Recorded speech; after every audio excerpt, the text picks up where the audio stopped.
Okay, तो start करते हैं चैप्टर नंबर 24 आर्टीरियल डिसऑर्डर्स। थोड़ा सा लंबा चैप्टर है लेकिन मतलब बहुत इजी है। अच्छा जी। और इसको ना थोड़ा सा हम कंपेयर करके पढ़ेंगे जो वैस्कुलर जो वीनस डिजीज़ हैं। ठीक है। अब पहले वो बात करता है कि जो हमारे आर्टीरियल डिसऑर्डर्स हैं उनकी क्या क्या मैनिफेस्टेशंस हो सकती हैं, मतलब वो कैसे कैसे प्रेजेंट कर सकता है। तो एक तो ये कि चलो जी बिल्कुल ये सिम्टमेटिक है, कोई सिम्टम्स ही नहीं है। फिर एक इंटरमिटेंट क्लॉडिकेशन, ये हम देखते हैं, और एक क्रिटिकल लिम्ब इस्कीमिया जो हम इधर देखेंगे, जिसको इस्कीमिक रेस्ट पेन भी कहते हैं। ठीक है। अच्छा, अब इंटरमिटेंट क्लॉडिकेशन की बात करते हैं। ये है क्या? अब ये है कि उसको ना जब वो बंदा आर्टीरियल डिजीज, मतलब आर्टीरियल डिजीज वाला बंदा अगर वो चलता है तो तब उसको दर्द होती है, लेकिन अगर वो रेस्ट करते हैं तो वो दर्द ठीक हो जाती है। तो इस दर्द को कहते हैं इंटरमिटेंट क्लॉडिकेशन। लेकिन इसकी कंडीशन ये है कि ये दर्द उसका पहला स्टेप लेने से ना हो। ठीक है, मतलब अगर उसको मतलब चलने पे दर्द हो रही है एक्सक्लूडिंग द फर्स्ट स्टेप, तो तब ये इंटरमिटेंट क्लॉडिकेशन है और ये रेस्ट पे ठीक हो जाती है। ठीक है, ओके जी। अब ये इसकी बात हो गई। और उसको कितने स्टेप्स लेने पड़े, उसको कितना फासला कवर करना पड़ा बिफोर उसको दर्द डेवलप हुई अपनी टांग में, इसको कहते हैं क्लॉडिकेशन डिस्टेंस, इस फासले को। ठीक है। अच्छा, एक थोड़ी सी एक टर्म है स्पाइनल क्लॉडिकेशन, ये भी देख लेते हैं। ये कि आपके लोअर लंबर वाले एरिया में ना आपको दर्द हो, और लेकिन आप जब लीन फॉरवर्ड करो तो ये दर्द ठीक हो जाए। ठीक है। तो अब ये क्यों होती है, इसका कॉज हमें स्पाइनल क्लॉडिकेशन का पता हो कि अब ये पता है ना, ये वर्टिब्री होती है, वर्टिब्री के दरमियान में सुराख होता है जैसे आपकी स्पाइनल कोड गुजर रही होती है। तो जब ये वाला सुराख नैरो हो जाए जहाँ से आपकी स्पाइनल कोड गुजर रही है, तो इसको कहते हैं स्पाइनल स्टेनोसिस। ठीक है। अब हम देखते हैं क्रिटिकल लिम्ब इस्कीमिया, जो कि इस्कीमिक रेस्ट पेन के तौर पे प्रेजेंट करता है, जो इसने सेकंड मैनिफेस्टेशन बताई थी। ठीक है, किधर गई? हाँ, ये वाली। ठीक है, ओके जी। अब क्रिटिकल लिम्ब इस्कीमिया के बारे में बात करते हैं। अब जो इंटरमिटेंट क्लॉडिकेशन ये थी, वो थी कि अगर मतलब आपका ये सपोज टांग है तो उसमें एक ही लेवल पे मतलब सिंगल वेसल, एक ही वेसल इन्वॉल्व है। ठीक है, सिंगल वेसल डिजीज़ है। ये जैसे अगर ये पूरी वेसल जा रही है तो इसके पास एक ही लेवल पे जो क्रिटिकल लिम्ब इस्कीमिया है ना, इसमें यह है कि आपकी ये पूरी वेसल जा रही है, इसके इधर भी कोई क्लॉट बने हुए हैं, इधर भी क्लॉट बने हुए हैं, इधर भी क्लॉट बने हुए हैं। ठीक है, मल्टीपल लेवल्स अफेक्टेड है, मल्टीपल लीजन्स हैं। और ये नहीं कि सिर्फ एक ही आर्टरी में, मल्टीपल आर्टरीज आपकी टांग में, मल्टीपल उनमें जगह, मतलब अभी मतलब इस वाले में अब काफ़ी काम ख़राब है। ठीक है। अच्छा, और अब इसमें तो ये था ना कि रेस्ट पे वो ठीक हो जाता था, इसमें अब रेस्ट पे भी काम ख़राब है। ठीक है।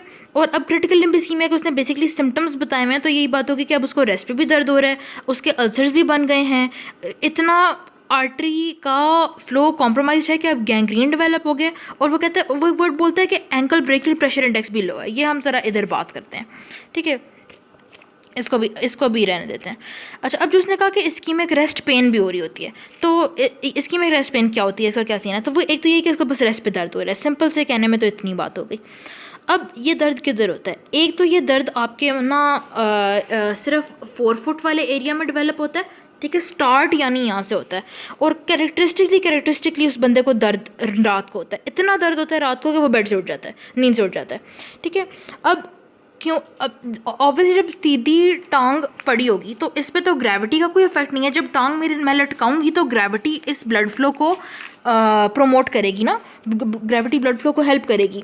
तो ये वाले बंदे नोटिस क्या करते हैं कि जब ये अपनी बेड से टांग लटका लेना तो इनका मतलब बेहतरी हो जाती है सिम्टम्स में। लेकिन इसका मसला ये होता है कि अब जब वो इस तरह लटकाएंगे तो the fluid will leak out, और इधर उधर एडीमा डेवलप हो जाएगा, इंटरस्टिशियल एडीमा, क्योंकि सारा फ्लूइड तो टिश्यूज़ में आ जाएगा। ठीक है।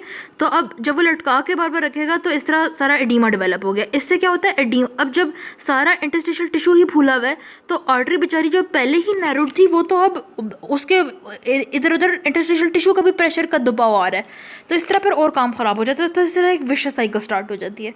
ठीक है, तो ये वाली थोड़ी सी बातें हो गई हैं। अच्छा, अब ना जो उसने कहा था कि सारी मैं बताऊंगा कि मैनिफेस्ट कैसे कैसे करता है आपका आर्टीरियल डिजीजेस। तो एक हो गई इंटरमिटेंट क्लॉडिकेशन, फिर हो गई critical limb ischemia. Critical limb ischemia में हमने बात की कि उसको क्या क्या हो सकता है। एक तो ये कि उसको रेस्ट करने पे ही दर्दें हो रही होती हैं, चलने पे तो था ही था, रेस्ट पे भी। अब फिर उसको हमने दूसरा कहा कि उसको अल्सर्स बन जाते हैं। अब अल्सर्स जो आर्टीरियल डिजीज़ की वजह से अल्सर्स होते हैं, उनका बहुत बहुत कैरेक्टरिस्टिक बात है कि वो बहुत गंदे वाले शार्प पेनफुल, बहुत गंदी वाली पेन वाले अल्सर्स होते हैं, और वो नॉन हीलिंग होते हैं, वो हील नहीं करते अनटिल और अनलेस आप इंटरवीन करो। ठीक है। फिर एक और इनका थोड़ा सा पॉइंट ये है कि जो आपका बॉल ऑफ बिग टो है ना, ये वाली जगह इधर, ये सही इधर ज़्यादा डेवलप होते हैं। फिर इन लोगों में इरेक्टाइल डिसफंक्शन भी डेवलप हो सकता है। इसमें ये दो आर्टरीज की बात करते हैं। एक तो ये कि अगर उसको एओटोइलियक लेवल पे ऑब्स्ट्रक्शन है, इसमें फिर उसको इरेक्टाइल डिसफंक्शन था, उसको साथ साथ बटक पेन भी होगी। अब जब इरेक्टाइल डिसफंक्शन है उसको बटक में पेन होती है, इसको लेरी सिंड्रोम कहते हैं। और अगर खाली वो कहते हैं कि अगर ये तो हमने पढ़ लिया ना एओटोइलियक लेवल पे, अगर कहते हैं सिर्फ हाइपोगैस्ट्रिक आर्टरीज दोनों की ऑब्स्ट्रक्शन हो, उन दोनों की लीजन हो, तो उसमें भी वो इम्पोर्टेंस से आ सकता है। फिर कहते हैं सेंसेशंस की क्या बात हो। अब सेंसेशंस का कोई मतलब नहीं, sensations are normal in arterial disease. हाँ, अगर अफेक्टेड हैं सेंसेशंस तो आप सस्पेक्ट करो कि भाई कहीं इस बंदे को पेरिफेरल न्यूरोपैथी तो नहीं है, आर्टीरियल में नहीं होगा सेंसेशंस का मसला। ठीक है, ये एक थोड़ा सा बात हो गई। अब हम बात कर लेते हैं कि क्या साइंस होते हैं, किन साइंस से प्रेजेंट करेगा ऐसा बंदा जो कि आर्टीरियल डिजीज़ या क्रिटिकल लिम्ब इस्कीमिया से सफ़र कर रहा है। सॉरी, क्रिटिकल इस्कीमिया से नहीं, बहुत देर से उसको lower limb ischemia, chronic limb, यानी बस लंबे देर का आर्टीरियल डिजीज़ वाला पेशेंट कैसे प्रेजेंट करेगा। तो इसमें एक तो ये हमने जो इधर बात छोड़ी थी, एंकल ब्रेकियल प्रेशर इंडेक्स लो। अब बहुत सिंपल मायनों में क्या है ये, अगर आप जो आपके एंकल के लेवल पे बीपी है उसको आप डिवाइड कर दो अपना जो नॉर्मल आप बाजू के लेवल पे बीपी लेते हो उससे, तो इन दोनों को डिवाइड करके निकल जाता है एंकल ब्रेकियल प्रेशर इंडेक्स। ठीक है, अब इसके थोड़े अच्छे वर्ड्स क्या हैं। एंकल पे लेने का मतलब है कि आप डॉर्सैलिस पीडस और पोस्टीरियर टिबियल आर्टरीज का प्रेशर ले रहे हो, ये न्यूमरेटर होगा। डिनोमिनेटर कौन होगा, जो नॉर्मल आप ब्रेकियल आर्टरी का प्रेशर लेते हो, ठीक है, यानी बाजू वाला। तो ये बताओ, अब नॉर्मली तो क्या आपके बाजू और पाँव पे जो ब्लड प्रेशर ले रहे हो एंकल पे, वो ऊपर और नीचे का सेम हो, यानी 1 आ रहा हो। ठीक है, तो कहते हैं कम से कम तो ये 1 होना चाहिए, 1 इज़ द नॉर्मल वैल्यू। अब अगर ये लेवल इन दोनों का इंडेक्स जो निकल रहा है इन दोनों को डिवाइड करने के बाद वो निकल रहा है 0.5 to 0.9, इसका मतलब है इस बंदे को इंटरमीडिएट क्लॉडिकेशन है। अगर ये निकल रहा है 0.5 से भी कम, इसका मतलब है इसको क्रिटिकल लिम्ब इस्कीमिया है। 0.3 से कम का तो मतलब है अभी इतना आर्टीरियल सप्लाई ख़राब है कि अब इसका टिश्यू नेक्रोसिस में जाने लगा। फिर जो ये बहुत देर से जिन लोगों को आर्टीरियल डिजीज होता है, लिम्ब इस्कीमिया में गया होता है बहुत देर से, तो इनको ठंडे होते हैं इनके पाँव। ठीक है, तो the limb is usually cold. एक और बहुत इंपॉर्टेंट बात यह है कि कोल्ड के साथ ही हमेशा याद रखना है कि इंटेगोमेट्री चेंजेस का मतलब है कि हेयर का लॉस हो जाता है। तो हेयरलेस ये लॉस क्या लिखा, हेयरलेस शाइनी स्किन होती है। ठीक है, और एक और बात, अब जो हमारा मतलब ऊपर से डेड स्किन उतरती है और पूरा साइकिल चलता है हमारी स्किन के रिन्यूअल वाला, तो कि नई स्किन आती है, पुरानी स्किन डेड होकर ऊपर से झड़ जाती है। तो ये सारा प्रोसेस कैसे मीडिएटेड है कि स्किन को नरिशमेंट आर्टरी से मिल रही है तो तभी मीडिएटेड है। अगर आर्टरीज ही ख़राब है, स्किन को नरिशमेंट मिल ही नहीं रही, तो स्किन का पूरा ये जो टर्नओवर वाला प्रोसेस है कि ऊपर से डेड स्किन उतर के खुरती है, तो ये भी सारा कॉम्प्रोमाइज़ हो जाता है। तो इससे क्या होता है कि आपके टोज़ और नेल्स की थिकनिंग हो जाए, क्योंकि केराटिन का टर्नओवर, स्किन का टर्नओवर हो ही नहीं रहा। ठीक है, फिर हमने कोल्ड और हेयरलेस होने की बात कर ली। फिर अब वो आर्टीरियल सप्लाई ख़राब है तो आपके टिश्यूज़ का एट्रोफी वगैरह आना शुरू हो जाता है। फिर रिस्पॉन्स टू एक्सरसाइज कैसे होगा, कहता है नॉर्मली तो ये होना चाहिए। अब हम जो एक्सरसाइज करते हैं तो दिल धड़कता है, तो हमें फील होता है कि ओ भाई हमारी तो पल्स रेट बहुत तेज़ हो गई हुई है। लेकिन जो आर्टीरियल इंसफिशिएंसी वाले पेशेंट्स हैं इनमें ऐसे होता है कि या तो पल्स बिल्कुल इतने हालात ख़राब कि पल्स बिल्कुल ही डिसअपीयर हो जाती है, या आफ्टर एक्सरसाइज ब्रूई आ सकती है। ब्रूई होता है बेसिकली, एक तो ये हार्ट के मरमर्स होते हैं ना, ब्रूई वैस्कुलर मरमर होता है। तो और ये यूजली तब आता है जब आपकी जो वेसल है, इसको देख लेते हैं, जो आपकी वेसल है वो अगर पार्शली एक्लूडेड हो, या तो मैंने पूरी एक्लूडेड बना दिया, अगर पार्शली एक्लूडेड तो ब्लड का बड़ा यहाँ से टर्बुलेंट फ्लो होगा ना, बड़ा गुड़ गुड़ गुड़ करके ब्लड जाएगा, तो वो आपको बेसिकली वो ही ब्रूई है, ब्लड का टर्बुलेंट फ्लो। ठीक है, तो ये सारी बातें होंगी आर्टीरियल डिजीज़ वाले बंदे में। अब जब भी आर्टीरियल डिजीज़ की बात आए ना, तो आपने कौन सी बीमारी माइंड में लानी है, एथरोस्क्लेरोसिस। ठीक है, यानी आर्टरियों में क्लॉट बने हुए हैं, इतने मोटू बनता, ये माइंड में एक ले आना है। तो अब कौन ऐसे बंदे में आपको एथरोस्क्लेरोसिस वाले बंदे में कौन सी इन्वेस्टिगेशन कराते हो, आप सारे जनरल इन्वेस्टिगेशन कराते हो कि कोई ब्लड टेस्ट उसमें आपने देख लेना कि कोई उसको एनीमिया वगैरह, स्पेशली डायबिटीज़ तो नहीं, क्योंकि डायबिटिक लोग हमेशा मोटोरी वाली डिजीज़ लेके आ जाते हैं। डायबिटिक लोगों की यूजली किडनियाँ भी ख़राब होती हैं, तो रीनल डिजीज़। फिर वो एथरोस्क्लेरोसिस कब बनेगा, जब उसका कोलेस्ट्रॉल ब्लड में बहुत ज़्यादा, तो लिपिड प्रोफाइल ये, फिर उसको ये ऐसा तो कोई मसला नहीं है कि उसकी कोएगुलेशन बहुत ज़्यादा हो रही है, तो आप प्लेटलेट और कोएगुलेशन प्रोफाइल करा लो।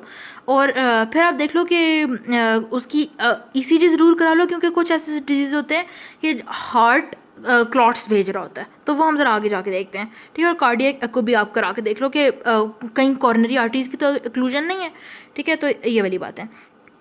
अब ये तो थी जो एक हमने जनरल करा ली इन्वेस्टिगेशंस।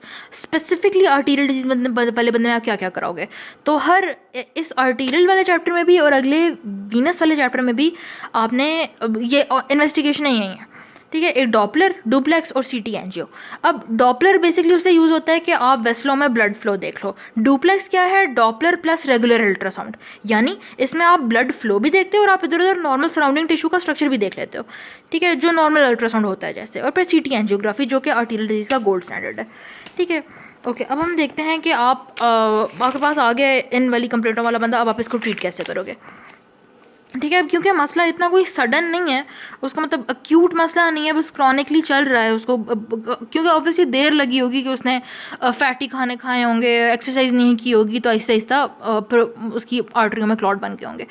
तो एक जो पक्का आपने चीज़ करनी है ना इस पूरे आर्टीरियल डिजीज वाले चैप्टर में, स्मोकिंग नहीं करने देनी इन वाले बंदों को। फिर जो उसके साथ वाले मसले, हाइपरटेंशन डायबिटिक होगा, हाइपरटेंसिव डायबिटिक होगा, उसको आपने स्टॉप कराना है। जो उसको अगर उसको लिपिड प्रोफाइल उसकी बहुत गंदी आती है, लिपिड लोअरिंग ड्रग्स दें। अगर बहुत उसको आप प्लेटलेट्स के, अगर आप देख रहे हो कि प्लेटलेट्स के क्लॉट बनते जा रहे हैं, कोई ऐसी कंडीशन है, तो आप उसको एंटी प्लेटलेट एजेंट्स दे दो ताकि क्लॉट्स नहीं बने। वॉक करे अच्छी। और ओबेसिटी केयर और फुट केयर में ये है कि अपने नेल्स ट्रिम रखे, पाँवों को चोट ना लगने दें, क्योंकि अगर चोट लग गई वो हील नहीं करेगी, क्योंकि ब्लड सप्लाई ठीक नहीं है, ठीक है। तो और चप्पल पहन के चले, और हाँ साफ़ रखे, ठीक है। तो ये वाली बातें होंगी। अच्छा, अब ना ये तो थी थोड़ी जनरल वाली थेरेपी। आप स्पेसिफिकली इस आर्टीरियल डिजीज़ वाले में क्या करोगे, तो एक तो है एंडोवास्कुलर मैनेजमेंट, या कि आप वेसल में जाओ, बलून इन्फ्लेट करो, जिसको एंजियोप्लास्टी कहते हैं, वो वेसल खुल जाएगी तो मसला ही फिर नहीं रहा, ठीक है। तो इस बलून खोलने को कहते हैं एंजियोप्लास्टी। अब आपकी चॉइस है, बेशक अगर ज़्यादा हालात ख़राब हैं तो आप स्टेंट डाल दो। स्टेंट होता है कि मतलब मेटल का एक ऐसा पीस होता है जो वेसल को फिर खुला रखेगा ना, तो आप मेटल का ऐसा पीस डालते हो तो वेसल खुल रहती है, फिर लॉन्ग टर्म के लिए भी मसला नहीं होता। जबकि खाली अगर आप एंजियोप्लास्टी विदाउट स्टेंट कर रहे हो, तो आप सिंपली वेसल में गए हो, आपने बलून इन्फ्लेट किया है और वेसल को इस तरह खोल दिया, थोड़ी देर 1 मिनट तक आप उस तरह खोल के रखते हो और फिर आप निकाल लेते हो ना, तो वो वेसल उस तरह डायलेट रह जाती है। तो ये आपके पास चॉइस है। फिर है सर्जिकल, आप प्रोसीजर्स को कर सकते हो। उसमें एक एंडोट्रेक्टमी है, जहाँ आप वेसल में घुस के जो प्लाक या जो ऑब्स्ट्रक्शन बनी हुई थी, जो क्लॉट था, आप उसको निकालते हो। तो दूसरा है कि आप बाईपास क्रिएट कर लो, यानी आप अल्टरनेटिव रास्ता क्रिएट कर लो। जैसे उसने हमें एग्जाम्पल दी हुई है, ये है एओर्टा, ये है इलियक आर्टरीज ना, ये तो उसने एग्जांपल दी हुई है कि एओर्टो इलियक लेवल पे कोई ऑब्स्ट्रक्शन है, जैसे उसने ये दिखाया हुआ है। तो अब इधर से ब्लड तो नहीं पास कर सकता, तो मैं कोई अल्टरनेटिव रास्ते क्रिएट कर लूँ। जैसे ये वाला इसने क्या दिया हुआ है, कोई आइलियो इंटरनल आइलियक आर्टरी, आइलियक से फेमोरल का ग्राफ्ट, ठीक है। तो ये आइलियक आर्टरी, ये आगे फेमोरल आर्टरीज कंटिन्यू हो रही हैं, तो आइलियो फेमोरल ग्राफ्ट। या ये एओर्टा थी ना, तो एओर्टा फेमोरल ग्राफ्ट के अब ब्लड इस तरह चला गया, उसको यहाँ से गुजरना ही नहीं पड़ा, ठीक है, समझ आ रही है। और ये क्या आप एक्सिलरी आर्टरी से लेके आप फेमोरल में भेज दो, या इस वाली फेमोरल से इस वाली फेमोरल में, तो ये सारे एग्जांपल्स हैं, ठीक है। अब ये तो थी एओर्टो इलियक लेवल पे ऑब्स्ट्रक्शन। हाँ, अगर आपकी पॉप्लिटी आर्टरी आपकी घुटने के बिलो लेवल पे ऑब्स्ट्रक्शन आ रही है, तो फिर क्या किया गया, फिर आप सैफनेस वेन के ग्राफ्ट यूज़ कर लेते हो। लॉन्ग ज़्यादा अच्छी है, अगर लॉन्ग नहीं हो तो आप शॉर्ट सैफनेस यूज़ कर लो, उससे भी सीन नहीं चल रहा तो फिर आप खुद के बनाए हुए ग्राफ्ट यूज़ करते हो, जिनको PTFE ग्राफ्ट कहते हैं, पॉलीटेट्राफ्लोरोइथाइलिन, ठीक है। और हाँ, एक और बात, बाईपासेस तो आप क्रिएट कर ही सकते हो, और इसमें अगर आप जो ग्राफ्ट्स यूज़ करते हो ना, ये ग्राफ्ट्स बने होते हैं डैक्रॉन और टेफ्लॉन के, ये हमें मटीरियल्स आते हैं MCQs के लिए, ठीक है। अच्छा जी, ओके, अब हम एक काफ़ी इंपॉर्टेंट टॉपिक पे आने लगे हैं, वो है अक्यूट आर्टीरियल ओक्लूजन। ये बहुत बहुत बहुत इंपॉर्टेंट टॉपिक है, स्पेशली थ्योरी के लिए बहुत ज़्यादा आता होता है, बहुत ज़्यादा। अब इसमें ना सिनेरियो क्या होगा कि अब है तो अक्यूट, उसको दर्द तो एकदम से होगी टांग में। सिनेरियो की पहली लाइन तो होगी कि एकदम से एक बंदा था, उसको टांग में दर्द डेवलप हो गई। और हमें पता है आर्टीरियल डिजीज़ में, इसको बल्कि लिखते जाते हैं, अक्यूट लिम्ब पेन, एकदम से टांग में दर्द होगी। फिर हमने आर्टरी डिजीज में बात की कि द स्किन इज़ हेयरलेस, और हमने शाइनी, कोल्ड, ठीक है। तो ये सारी वो सिनेरियो में बातें बताएगा। अब फ़र्क कैसे हो कि उसको आर्टीरियल कॉज से टांग में दर्द हो रही है या कोई डीवीटी की जो कोई वीनस थ्रोम्बोसिस की वजह से उसको दर्द हो रही है, इसमें उसको बहुत शार्प स्टैबिंग पेन होगी, जबकि डल एकिंग पेन होती है डीवीटी में। ठीक है, तो एक तो ये नंबर 1 फ़र्क हो गया। फिर आर्टीरियल अक्लूजन वाले में ना, यानी इसका बेसिकली अदर नाम है ये एक्यूट लिम्ब इंजरी, ALI। ठीक है, तो इसमें यूजली वो सिनेरियो ये देता है कि कोई भी हार्ट डिजीज़ वाला, इसमें मोस्ट कॉमनली या तो इन्फेक्टिव एंडोकार्डाइटिस होता है या रूमेटिक फीवर, तो और हाँ एट्रियल फिब्रिलेशन का भी ज़रूर आता होता है इसमें। क्यों? अब इन सारे डिजीज़ में ना हार्ट फेंकता है क्लॉट, स्पेशली एट्रियल फिब्रिलेशन में एम्बुलेंस जाते हैं। ठीक है, हार्ट एम्बुलेंस फेंकता है, ये बहुत इंपॉर्टेंट बात है। तो वही कहते हैं कि वो अब जो हमने सारा सिनेरियो देख लिया, ठीक है, तो हार्ट डिजीज़ वाला बंदा होगा इस वाले सिनेरियो में, एक्यूट लिम्ब इंजरी वाले में। तो ओके, अब थोड़े से MCQs वो कहता है कि वही कॉमन सोर्स ऑफ एम्बुलेंस जो हमने सिनेरियो वाले बंदे की क्या बात की, क्या इज़ द हार्ट। तो एम्बुलेंस अगर एट्रियल फिब्रिलेशन होती है तो वो लेफ्ट एट्रियम में बनता है जो एम्बुलेंस होता है, और अगर MI हो तो उसको लेफ्ट वेंट्रिकल में वो क्लॉट होता है। फिर कहते हैं और उसको मसले भी होते हैं जिसमें इन्फेक्टिव एंडोकार्डाइटिस वगैरह, या फिर किसी एनोरिज्म में थ्रोम्बा डेवलप हो गए, तो वो सोर्स हो सकते हैं इस अक्लूजन का। ठीक है, कि एकदम से आर्टरी अक्लूड कब हो गई, तो वो ये सारी कॉजेज़ हो सकती हैं। तो ये बातें हो गई। अब हम चलते हैं जो एक्यूट लिम्ब इस्कीमिया था, जो हमारा सिनेरियो वाला टिपिकल बंदा था कि उसको एकदम से टांग में दर्द डेवलप हुई। अब इसमें एक थोड़ा MCQ वाला पॉइंट है कि अगर आपने बचाना है ना इस बंदे की टांग को, तो आपने विदिन 6 आवर्स एक्ट करना है। ठीक है, और ये थोड़ा सा हाईलाइट होकर लिखा हुआ है कि atrial fibrillation is the top most cause of arterial emboli का फेंकना। ठीक है, ये बहुत इंपॉर्टेंट पॉइंट है। अब क्या फ़ीचर्स होंगे ये जो ALI वाला बंदा आया था, अब थोड़े तो हमने इधर ही वो कवर कर लिए जब हमने आर्टीरियल डिजीज़ वाले पढ़ा भी था कि कोल्ड और इस तरह की बातें, तो थोड़ा सा और देख लेते हैं। अब हमने बात किया था बहुत शार्प स्टैबिंग पेन होगी इस आर्टीरियल डिजीज़ वाले बंदे को, एक्यूट लिम्ब इंजरी वाले बंदे को। ठीक है, तो एक तो ये कि पेन मतलब आपने उसको हल्का सा टच भी नहीं किया, वो चीज़ मार रहा है। ठीक है, out of proportion to the examination उसको दर्द हो रहा है बहुत गंदी, जबकि हमने क्या कहा था, डल एकिंग पेन होगी, यानी शार्प नहीं पेन होगी डीवीटी में। ये एक कंपैरिजन का पॉइंट है। फिर पल्सलेस होगा। ठीक है, पल्सेस बहुत उसकी डिमिनिश्ड होंगी। फिर स्किन का बिल्कुल पैलर मतलब रंग उड़ा हुआ होगा, इस तरह का कोल्ड होगी। फिर दो थोड़े मैचिंग पॉइंट्स हैं कि पैरालिसिस भी इवन हो सकता है, पैरेस्थीसियाज वगैरह ना। ठीक है, तो इस तरह की बातें वो करता है। तो ये 6 पीस हैं इंपॉर्टेंट, जो एक्यूट लिम्ब इंजरी के पीस हैं, ये बहुत इंपॉर्टेंट है। अच्छा, अब आप एक्यूट लिम्ब इंजरी वाले को कैसे ट्रीट करोगे? इसमें जो पहला पॉइंट हमने ऐड करना है ना, that is airway breathing circulation. ये हर किसी सर्जरी का जो भी सवाल आ जाए, पहला पॉइंट यही लिखना है। अब जो वो इतनी गंदी दर्द में हमने उसकी पेन ट्रीट करनी है, तो पेन ट्रीट आप फ़ोन करो, आप मॉर्फिन वगैरह से कर सकते हो ये। ठीक है, क्योंकि बहुत गंदी दर्द होती है। फिर दर्द तो आपने उसका ट्रीट कर लिया। अब हमने उस क्लॉट को उस एम्बुलेंस को जज़ब करना है। ठीक है, जो भी वो चीज़ उस आर्टरी को अक्यूटली ब्लॉक किया है जिस चीज़ ने, उसको हमने जज़ब करना है। तो उसके लिए हम यूज़ करेंगे हेपरिन। ठीक है, ये हो गया। और फिर अब जिस हमने बात की थी, ये वाला बंदा यूजली आएगा किसी हार्ट कंडीशन के साथ, तो जो हार्ट कंडीशन है उसको भी तो ट्रीट करना है। तो उस हार्ट जैसे एट्रियल फिब्रिलेशन थी तो उसकी जो भी ट्रीटमेंट होगी, फिर आप उसको पक्का जो डालोगे, जब से वो आपके पास आया तब से आपने उसको एंटीप्लेटलेट थेरेपी पर डाल देना था कि ये क्लॉट बने ही ना, तो वो होगी एस्पिरिन। फिर आप ऐसे करो कि ये भी आपके पास तरीका है कि आप उस क्लॉट को जाके निकाल दो, तो उसको कहते हैं एम्बुलेक्टमी, यानी उस एम्बुलेंस को जाके निकालना।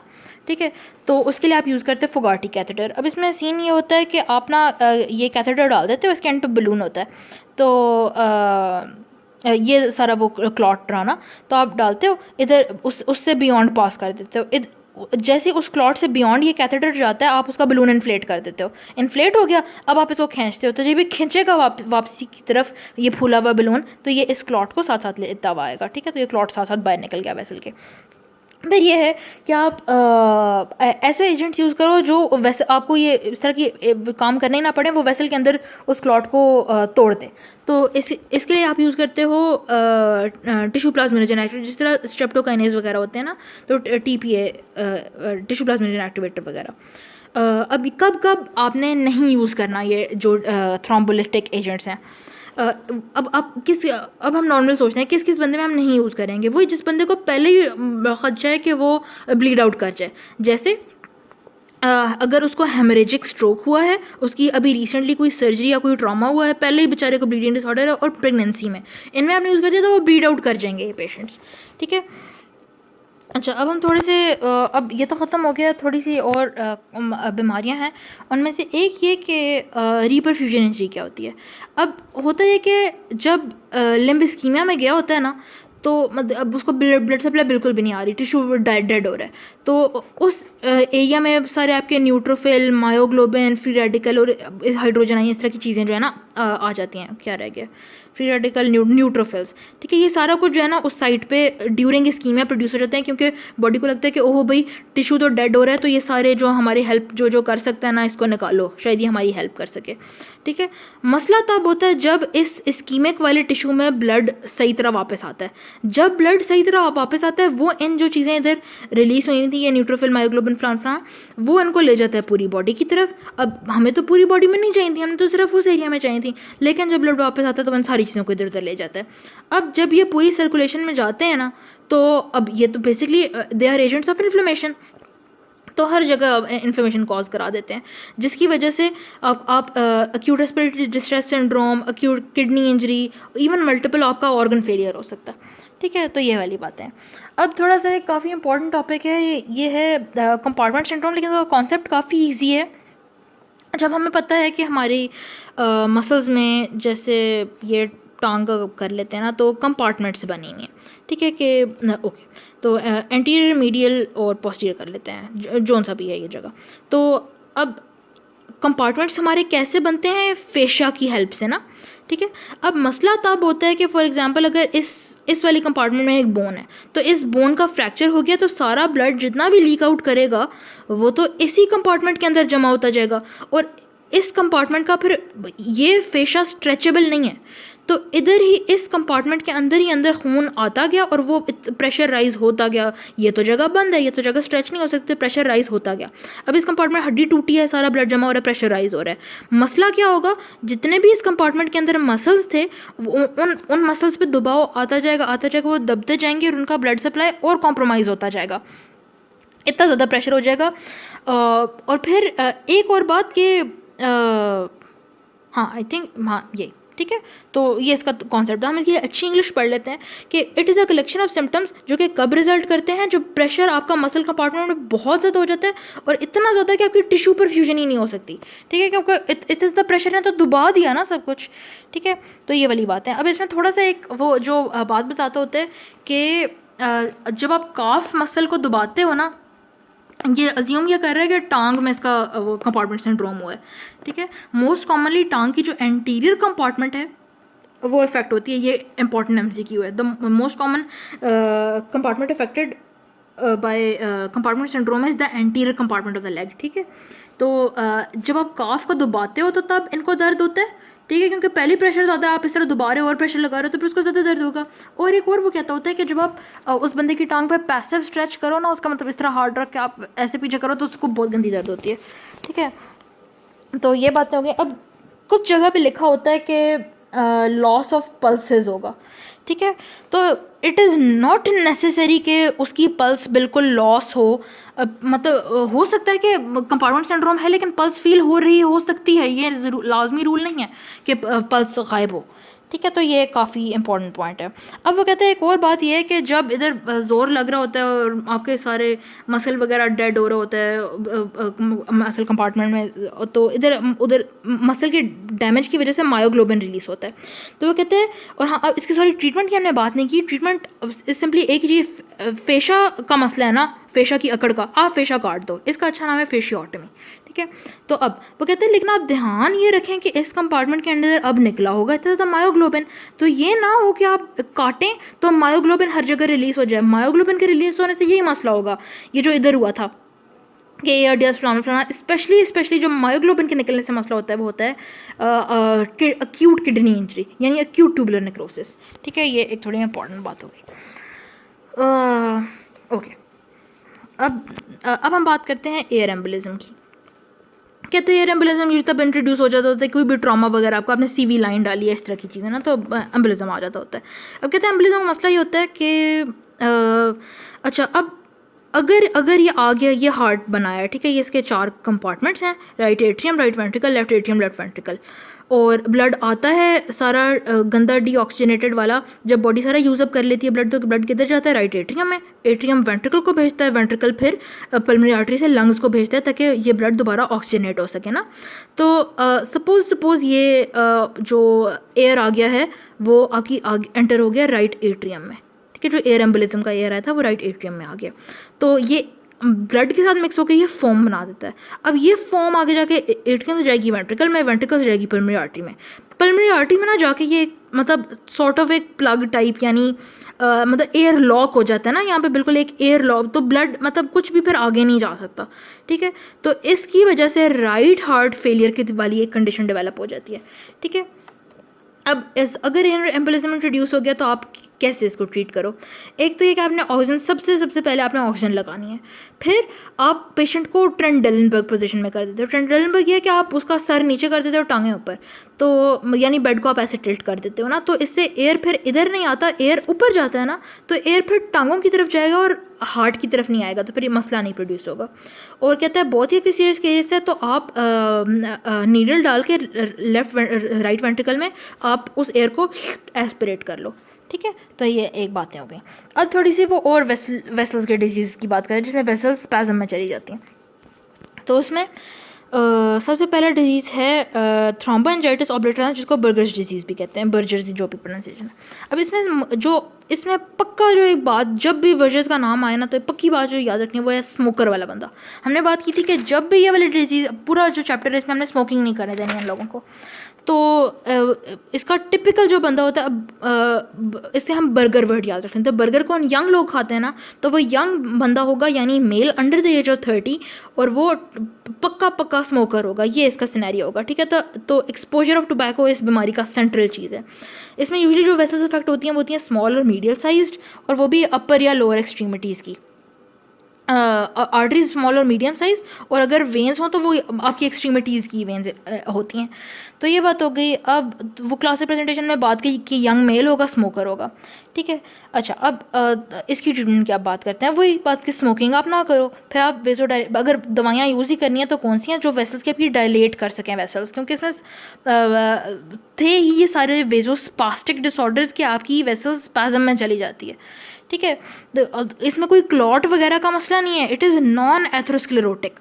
बस मसला ये है कि आपकी जो पूरी वेसल है उसमें सेगमेंट्स में, यानी छोटे छोटे एरियाज़ में आपकी इन्फ्लेमेशन हो गई हुई है, तो वो एक तरह वो स्पैज़म में चली गई है ना, तो इन्फ्लेमेशन हुई है तो वो वहाँ पे स्पैज़म और अक्लूजन हो गई है, तो ये इसका बेसिक मसला था। तो आप स्पैज़म में गए आप वेसोडाइलेटर यूज़ कर लो, उसके लिए कौन सी दवाइयाँ हैं, पेंटॉक्सीफाइलिन, सिलोस्टाजोल, ठीक है। अच्छा, एक और वो कहते हैं कि वही वॉकशॉप तो ठीक है, उसमें स्टॉप स्मोकिंग था, कहते हैं प्रोस्टाग्लैंडिन और स्टेम सेल थेरेपी भी अच्छे रिजल्ट शो करिए, लेकिन चलो ठीक है। लेकिन दवाइयाँ पक्की याद रखनी है, तो ये स्टॉप स्मोकिंग ज़रूर लिखना है और ये दोनों दवाइयाँ, ओके जी। अब रेनॉल्ड्स क्या होता है, ये यूजुअली लोग देखे होंगे जिनके हाथ मतलब ठंड एरिया में जाके बहुत ब्लू नहीं हो जाते, तो कहते हैं कि मतलब बेसिकली है क्या कि आपकी बॉडी का बहुत ज़्यादा एग्जैजरेटेड रिस्पॉन्स है, या तो इमोशनल स्ट्रेस पे, या फिर यूजुअली जो हम देखते हैं कि बहुत ज़्यादा कोल्ड हुई तो उनकी वेसल्स स्पैज़म में चली जाती हैं। टिपिकली इनकी उंगलियां अफेक्ट होती हैं, और 3 आपको कलर चेंजेस नजर आएंगे। बिल्कुल स्टार्ट में वो वाइट होती है, फिर ब्लू हो जाती हैं, और फिर रेड। अब इस कलर चेंज का ना ज़रा हम थोड़े से बात करते हैं। अच्छा, अब कलर चेंजेस का क्या सीन है। सबसे पहले जो उसने कहा कि वाइट हो जाता है, वाइट तब है कि जब एकदम से ठंड पड़ी है और उसकी वेसल्स बिल्कुल ना कंस्ट्रिक्ट हो गई हैं, ठीक है। तो बहुत सेंसिटिव टू कोल्ड और बहुत ज़्यादा कंस्ट्रिक्ट हो गई, तो आपका जो टिश्यू होगा वो बिल्कुल इट विल टर्न वाइट, ठीक है। फिर अब जब ये जो स्मॉल आपकी उंगली में कंस्ट्रिक्टेड ब्लड वेसल्स थी, उसमें जो जितना भी खून था वो इधर उधर टिश्यूज़ ने उस खून का ऑक्सीजन यूज़ कर लिया, ठीक है। तो ये आपके इस एरिया का जितना भी ब्लड बच था इन कंस्ट्रिक्टेड वेसल्स में, उसका सारा ऑक्सीजन यूज़ अप हो गया। अब इन वेसल्स में सिर्फ है डीऑक्सीजनेटेड ब्लड, तो आपकी उंगलियां हो जाएंगी ब्लू, ठीक है। अब लास्ट ये स्टेज होगा कि जब फाइनली फिर मतलब वो या तो वार्म एरिया में जाएगी या फिर वो ठीक होना शुरू होगा, तो जब ऑक्सीजन रिटर्न करेगा तो दे विल टर्न रेड, ठीक है। तो ये 3 कलर चेंजेस होते हैं। एमसीक्यू के लिए याद हो कि इनका सीक्वेंस क्या है। अच्छा, अब ना बात करते हैं कि प्राइमरी सेकेंडरी रेनॉल्ड क्या होता है।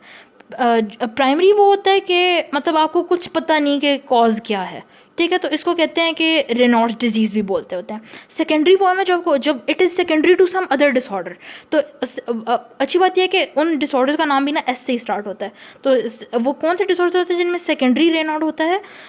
लूपस और सिस्टेमिक स्क्लेरोसिस। और प्राइमरी रेनॉल्ड जो होता है जिसमें कुछ कॉज नहीं पता चलती कि क्या कॉज है, उसको रेनॉल्ड डिजीज़ भी कहते हैं। जबकि जो सेकेंडरी जिसमें हमें कॉज पता है कोई और डिजीज़ जो कि, तो उसको कहते हैं रेनॉल्ड सिंड्रोम, ठीक है। और अब रेनॉल्ड्स की क्या ट्रीटमेंट है? एक तो ये कि पेशेंट को आप एजुकेट करो कि यार आपने ना अपने मतलब हाथों और पाँव को ठंडा ही होने देना, ग्लव्स वगैरह पहने, और make sure the room is warm. और हाँ, बहुत ज़्यादा ठंडे पानी में अपने हाथ वगैरह ना डाल दें, हाथ पाँव वगैरह ना डालें। स्मोकिंग हमने स्टार्ट से स्टॉप करा रहे हैं। और इस रेनॉल्ड वालों में calcium channel blockers are very helpful, जैसे nifedipine, because they improve blood flow, ठीक है। ओके, तो अभी इसको इधर ही रोकते हैं, फिर सेकेंड हाफ में कवर करते हैं। बाकी अब थोड़ा एमसीक्यूज़ वाला पॉइंट से रह गए, इसको इधर ही डन कराते हैं।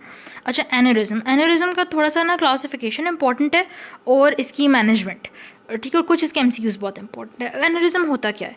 अब वो कहते हैं कि कोई भी आपका एंडोथीलियम से लाइंड स्ट्रक्चर हो, कोई मतलब कोई भी हो, कि वो आर्टरी हो, वेन हो, हार्ट का इटसेल्फ चैम्बर हो, तो कोई भी चीज़ जो एंडोथीलियम लाइंड हो, लेकिन उसकी एक एरिया पे डायलिटेशन हो जाए, ठीक है, फोकल डायलिटेशन हो जाए, तो उसको कहते हैं एनेरिज्म।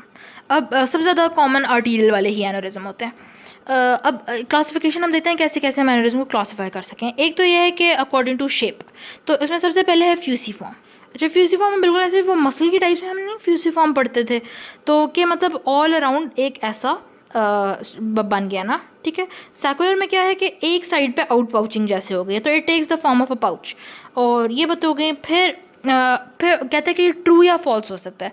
ट्रू में वो है कि मतलब जो ये एनेरिज्म, जो ये यानी डायलिटेशन प्रोड्यूस हुई है, इसमें इंटिमा, मीडिया, एडवेंटिशम यानी तीनों लेयरें ऑफ द वेसल वॉल है। जबकि फॉल्स में क्या है? फॉल्स में ये है कि it contains a single layer of fibrous tissue, के ये ऐसे कर देते हैं, ऐसे बंद कर देते हैं, और नहीं इसकी ना बल्कि अच्छी सी पिक्चर देख लेते हैं। हाँ, ओके। अच्छा, अब ये उसमें वही हमारे दिखा में जो अभी हमने देखा कि सैकुलर और फ्यूसीफॉर्म, तो इनमें सारी लेयरें of the vessel wall involve थी, एडवेंटिशा, मीडिया, इंटिमा, तीनों, ठीक है। लेकिन जो फॉल्स एनेरिज्म उसमें तीनों लेयरें नहीं इन्वॉल्व। उसमें जैसे देखें इधर जो सबसे बाहर वाली एडवेंटिशा, उसमें तो कोई टीयर नहीं है, वो तो बिल्कुल ठीक है। जो पहली वाली दो लेयर है उनमें टीयर है ना, तो उनसे ब्लड लीक होकर इधर आ जाता है, ठीक है। लेकिन communication with the vessel itself वो मेंटेन्ड है, ठीक है। तो ये एक बात हो गई। फिर आप उधर वापस आते हैं, और एक और भी बहुत अच्छी डायग्राम है उसमें ये कि अब देखें सारी वेसल के बाहर कनेक्टिव टिश्यू है, ठीक है। तो ब्लड जा रहा है, ये वाली अब ये वेसल वॉल इंटैक्ट नहीं है, ठीक है। इधर से सारा ब्लड निकल के अब उस एक्स्ट्रा वेस्कुलर कनेक्टिव टिश्यू और इधर के दरमियान, मतलब अब उसके उधर से बियॉन्ड नहीं जा रहा, एक्स्ट्रा वेस्कुलर कनेक्टिव टिश्यू की लेयर उसको सराउंड कर रही है, ठीक है। तो इधर सारा ब्लड जमा होता जा रहा है और एक तरह का हीमाटोमा बन रहा है, ठीक है। तो ओके, अब हम वापस चलते हैं, अच्छी डायग्राम थी।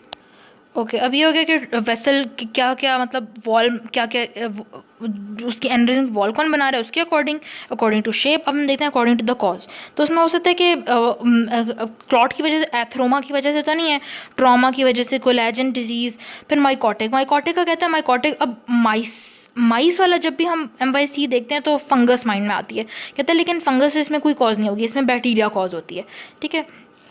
अच्छा, ओके, अब हम देखते हैं कि क्या क्या फीचर्स हो सकते हैं, मतलब हमें कैसे पता चले कि जी एनेरिज्म है। एक तो ये कि क्योंकि एनेरिज्म मतलब बेसिकली वेसल की ही डायलिटेशन है, तो सारी बातें वेसल की होंगी, यानी एक बहुत बड़ा एक्सपेंसाइल मैस होगा, ठीक है, यानी एक्सपैंड करने वाला, और वो पल्सेशन शो करेगा, यानी नॉर्मल वेसल की बात है। और जब आप दबाओगे तो आप पानी भरे हुए जैसे बलून को दबाते हैं तो स्वेलिंग डिमिनिश हो जाएगी, क्योंकि उसमें बस ब्लड भरा हुआ है। और हाँ, स्वेलिंग डिमिनिशेस प्रेशर, हाँ सॉरी, ये नहीं लिखा हुआ कि उसके ऊपर दबाओ, लिखा हुआ है कि अगर ये है ना स्वेलिंग, ये वाले, तो इससे प्रॉक्सिमल अगर आप दबाओगे तो देखें इधर, अगर मैंने इस वेसल के इधर दबा दिया है तो मैंने तो इनकमिंग जो खून आ रहा था मैंने इधर से दबा दिया ना, तो खून तो अब नहीं जाएगा इसके अंदर, तो ये स्वेलिंग कम हो जाएगी। तो ये इसने बात कही हुई है। फिर पैल्पेबल थ्रिल आएगी, आप हाथ उसके ऊपर ऐसे रखोगे तो आपको दुख दुख दुख दुख थ्रिल फील होगी। और इवन अब देखें, क्योंकि नॉर्मल वेसल की तरह का तो ये नहीं है, ये तो डायलेटेड पोर्शन है, तो ब्लड इधर टर्बुलेंट होकर गुड़ गुड़ करके जाएगा। ठीक है, तो क्योंकि गुड़ गुड़ करके जाएगा तो ब्रूई आ सकती है। तो ये वाली बातें हो गई। फिर क्या कॉम्प्लिकेशंस हो सकती हैं? एक तो ये कि ये जो पूरा डायलेटेड पोर्शन है ये रप्चर कर जाए, यहाँ पे थ्रोम्बोसिस डेवलप हो जाए, या ये एम्बोलाई थ्रो करे। फिर ये अब एक्सपैंड करेगा तो इधर उधर भी तो स्ट्रक्चर्स पड़े हुए हैं, तो ये एक्सपैंड होकर इन पे प्रेशर लगाएगा। फिर याद, अब जहाँ पे टर्बुलेंट ब्लड फ्लो होगा तो वहाँ पे बैक्टीरिया शीरिया आएंगे, तो इन्फेक्शन वगैरह। क्या डीडीज़ हो सकते हैं इसके? तो डीडीज़ ये हो सकते हैं कि कोई भी और पल्सेटिंग चीज़, जिस तरह कुछ ट्यूमर्स हैं विच आर पल्सेटाइल, जिस तरह सार्कोमास या ऑस्टियोसार्कोमा, ऑस्टियोक्लास्टोमा और हाइपरनेफ्रोमा के जितने भी मैट्स होते हैं। ठीक है, अच्छा अब है एब्डोमिनल एओर्टिक एनेरिज्म की बात करते हैं। अब पूरे एनेरिज्म में हमें पता हो, दिस एब्डोमिनल एओर्टिक एनेरिज्म वाला is the most common type of aneurysm. ठीक है, most common type of large vessel aneurysm, overall भी यही है। ठीक है, स्मॉल में लेकिन कोई और होगा, वो हम बाद में जाकर डिस्कस करते हैं। तो ये अब एब्डोमिनल एओर्टा में भी किधर अफेक्टेड है लेवल, ये बहुत इंपॉर्टेंट एमसीक्यू है। Below the level of renal artery सबसे ज़्यादा एब्डोमिनल एओर्टा के एनेरिज्म से करते हैं, ये बहुत इंपॉर्टेंट एमसीक्यू है। ठीक है, अच्छा ये हो गया। अच्छा थोड़े से इसके सिम्टम्स की बात कर लेते हैं कि क्या होगा। वैसे तो कहते हैं कोई सिम्टम्स नहीं होते, और यूजली तभी पता चलता है अगर आप वैसे रूटीन पे अल्ट्रासाउंड वगैरह कर रहे हो ना। अच्छा, लेकिन ultrasound is a diagnostic exam, इसका जो गोल्ड स्टैंडर्ड है वो सीटी है। ठीक है, लेकिन वो पता ही नहीं चलता कि कोई मसला है, तो वो यूजुअली अल्ट्रासाउंड पे ही रूटीन एग्जामिनेशन में इस तरह पता चल रहा होता है। कहते हैं हाँ, लेकिन अगर सिम्टम हो तो क्या होता है कि उसको एब्डोमिनल बैक या फ्लैंक पेन हो रही होती है। ठीक है, तो ये वाली बातें हैं। अब इन्वेस्टिगेशन का क्या करोगे? कहता है रूटीनली तो ये मतलब जो पहली इन्वेस्टिगेशन होती है वो अल्ट्रासाउंड ही होती है। कहता है लेकिन जो बेस्ट इसका गोल्ड स्टैंडर्ड है वो सीटी है। ठीक है, तो ये इसने बात की हुई है। अच्छा, अब how will you manage an aneurysm?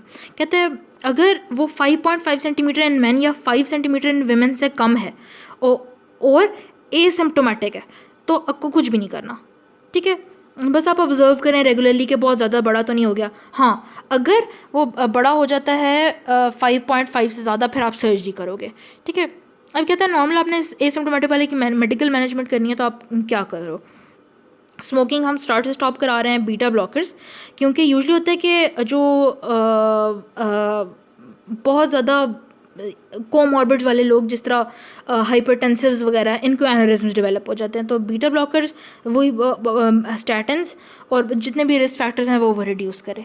ठीक है, अच्छा जी, अब ये तो हमने बात कर ली जो एसिम्प्टोमेटिक है, यानी जो इस और इस साइज़ से कम है, इतना इन वेमेन इतना इन मैन, तो यानी जो अब सिम्प्टोमेटिक हैं। इसका मसला ये अब रप्चर करेगा। एनेरिज्म के रप्चर होने से सबसे बड़ा मसला ये है, इतना गंदा heavy amount of blood loss होगा, वो बंदा मर जाएगा।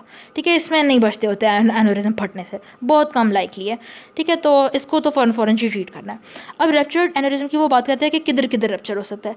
एंटीरियरली अगर होगा तो पेरिटोनियम में जाएगा, पोस्टीरियरली होगा तो रेट्रोपेरिटोनियल स्पेस। अब कहता है अगर एंटीरियर रप्चर हुआ तो इतनी गंदी ब्लीडिंग, क्योंकि पेरिटोनियल कैविटी तो मतलब बेतहाशा स्पेस है ना, वो ब्लड तो लीक होता जाएगा। रेट्रोपेरिटोनियल स्पेस इतनी कोई मतलब वो एक लिमिटेड स्पेस है, ब्लड मतलब थोड़ा सा आके, क्योंकि स्पेस ही इतनी आगे नहीं है, रेट्रोपेरिटोनियल स्पेस छोटी है तो वो आगे आके रुक जाएगा। ठीक है, इतना हैवी ब्लीड नहीं होगा, और 80% ही रेट्रोपेरिटोनियल होते हैं और कम आगे वाले होते हैं जो पेरिटोनियम वाले होते हैं, तो इसलिए हम बच जाते हैं फिर। ठीक है, कहते हैं एंट्री वाले वही बात होगी, एंट्री वाले से बहुत हाइपोवोलेमिक शॉक गंदी ब्लीड होती है, रेट्रोपेरिटोनियल वाला फिर हम बच जाते हैं। ठीक है, क्योंकि रेट्रोपेरिटोनियल हेमाटोमा बन जाता है, स्पेस कम है। अब कैसे आप मैनेज करो अगर रप्चर हो गया? एक तो ये कि आपको पहचानना आता हो कि हाँ जी रप्चर हो गया है। उसको एपिगैस्ट्रियम में पेन होगी, एपिगैस्ट्रियम में पेन जो सडन सिवियर पेन जो कि रेडिएटिंग टू बैक होगी। उसको इतना खून लॉस होगा कि लॉस ऑफ कॉन्शियसनेस, आपको एब्डोमिनल मैस फील हो रहा होगा जो पल्सेटाइल होगा, और वही हाइपोवोलेमिक शॉक में वो गया होगा, उसकी जो जितने भी सिम्टम वगैरह होंगे। फिर आप कैसे अब आप मैनेज किया जाए? फ़ौरन तो आप उसकी आईवी लाइन मेंटेन करें, वीनस एक्सेस वगैरह, उसको फ्लूइड दें, ब्लड फ़ौरन क्रॉस मैच के लिए भेज दें क्योंकि बहुत सा गंदा लॉस हुआ होगा। फिर आपने ना परमिसिव हाइपोटेंशन करनी है, यानी आपने उसका सिस्टोलिक बीपी जानबूझ के कम रखना है ताकि ब्लड कम प्रेशर से लीक आउट हो। फिर वही जो नॉर्मल करते होते हैं, कैथेटराइज करते हैं और ओटी में फ़ौरन भेजें सर्जरी के लिए। ठीक है, इससे पहले ABC ज़रूर लिख देना है। ठीक है, अच्छा, अब क्या क्या आप कर सकते हो, आप ओपन रिपेयर करो, सर्जिकल टेक्निक से क्या क्या नाम है, या तो आप ओपन रिपेयर करो या आप एंडोवास्कुलर जाके खोल के बॉडी को रिपेयर करो, या फिर आप वेसल में जाके रिपेयर करो।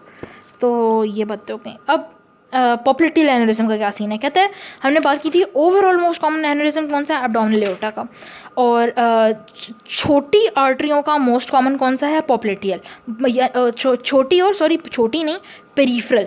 ये एब्डोमिनल तो बिल्कुल सेंट्रल आर्टरी है, तो पेरिफेरल में मोस्ट कॉमन कौन सा है, पॉपुलेटियल एनेरिज्म, लेकिन ओवरऑल इसका सेकंड मोस्ट कॉमन नंबर है, ठीक है। अच्छा, ये बातें हो गई। और अब उसका तो साइज़ क्या था, 5.5 हमने बात की थी ना, इसका साइज़ है 2.5 पे, कुछ भी नहीं करना। हाँ, 2.5 ज़्यादा होगा तब आप ऑपरेट करोगे, ठीक है। अब बात करते हैं गैंग्रीन। अब गैंग्रीन के जब माइक्रोस्कोपिक आपकी डेथ होती है टिश्यूज़ की तो आप नेक्रोसिस बोलते हो। अगर आपको नज़र आ रहा है कि टिश्यूज़ डेड हो रहे हैं, मैक्रोस्कोपिक है, तो ये हो गया गैंग्रीन। अब इसमें हम टाइप्स की बात करते हैं, ड्राई और वेट गैंग्रीन की फ़र्क बात करते हैं, तो इसी गैस से उसका भी जिक्र करेंगे। अच्छा, ड्राई गैंग्रीन क्या है कि अब वही कि अगर आपकी वेसल में कोई एथेरोस्क्लेरोसिस वगैरह बना हुआ है और जितने भी उसके सराउंडिंग टिश्यूज़ थे वो अब नहीं, क्योंकि इस वेसल का ही, इस आर्टरी का ही क्लॉट बना हुआ है, तो उसके जितने भी उससे चीज़ें सप्लाई हो रही थी वो तो फिर नहीं सप्लाई होंगी ना, वो तो फिर डाई आउट हो जाएंगी, स्कीमा में चली जाएंगी। तो इसको बोलते हैं, जो एथेरोस्क्लेरोसिस की वजह से गैंग्रीन आ रहा होता है, एथेरोस्क्लेरोसिस की वजह वाली एक्लूजन से जो गैंग्रीन होता है उसको बोलते हैं ड्राई गैंग्रीन, ठीक है। जो इससे अफेक्टेड एरिया बिल्कुल कोल्ड, ब्लैक और ड्राई आउट होना शुरू हो जाता है। वो कहते हैं कि इतना वो मतलब बिल्कुल सुकड़ के ना फिर एंड पे गिर जाता है। अब बात करते हैं वेट गैंग्रीन की। वेट गैंग्रीन वो होता है जो किसी इन्फेक्शियस कॉज की वजह से उसका टिश्यू डेड हो रहा है। और ये देखा जाता है जो हमारे डायबिटिक फुट वाले लोग होते हैं, बहुत इंपॉर्टेंट है कि डायबिटीज़ में कौन सा गैंग्रीन होता है, बहुत इंपॉर्टेंट है। अच्छा, और हाँ, ये एक बात बस ये कि वेट क्यों, क्योंकि पस और इस तरह की चीज़ें, फ्लूइड लीक आउट करेगा इन्फेक्टेड टिश्यू से, इस तरह की बातें। फिर गैस गैंग्रीन, इसमें हमें ऑर्गेनिज्म पता हो, Clostridium preference, this is very very very important इसका ऑर्गेनिज्म। और क्या स्पोर फॉर्मिंग ऑर्गेनिज्म, और ये यूजली तब होता है जब ना मतलब सॉइल से आता है यूजली। और अगर आप कोई ऐसी ज़मीन पे आप गिरे हो जहाँ पे मतलब जो फीसिस वगैरह से कंटेमिनेटेड थी, इस तरह जो कोई भी ट्रॉमा हुआ है तो उससे, ठीक है, तो गैस गैंग्रीन हो जाता है।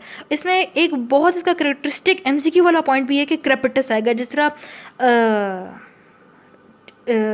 चिप्स के पैकेट को नहीं खुड़ करते तो जो आवाज़ आती है उसको क्रेपिटस बोलते हैं। तो क्योंकि गैस प्रोड्यूसिंग बैक्टीरिया है ये, तो जैसे सपोज इस जगह पे गैस गैंग्रीन हुई हुई है ना, तो अगर मैं ऐसे ऐसे दबाऊंगी ना, ऊपर मैं पैल्पेट करूँगी, तो मैं उस तरह की आवाज़ आएगी जैसे चिप्स के रैपर की आती है, खुड़ की ना, क्योंकि this is a gas forming organism.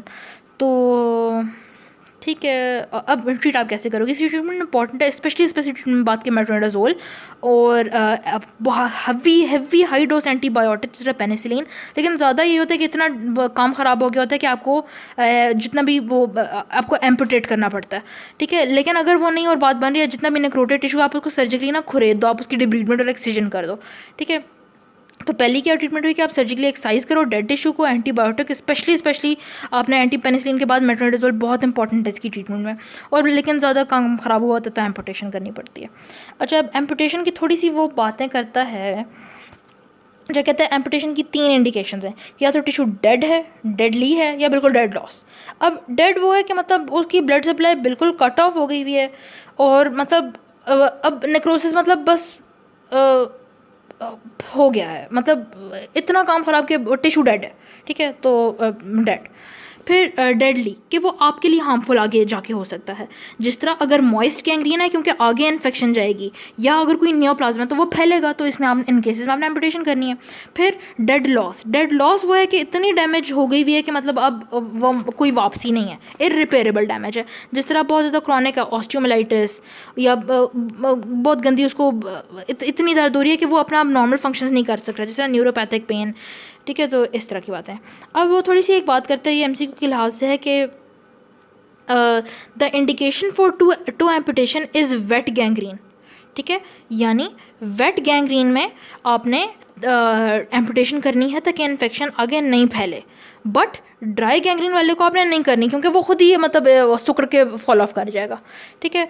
तो यूजली तो यही होगा, तो इसमें आप कॉज को पहले ट्रीट करो ड्राई गैंग्रीन में, ठीक है, लेकिन वेट में फिर फ़ौरन एम्पुटेशन कर देनी है। ओके जी, अब लेवल ऑफ एम्पुटेशन कैसे पता चले, ये थोड़े इंपॉर्टेंट हैं।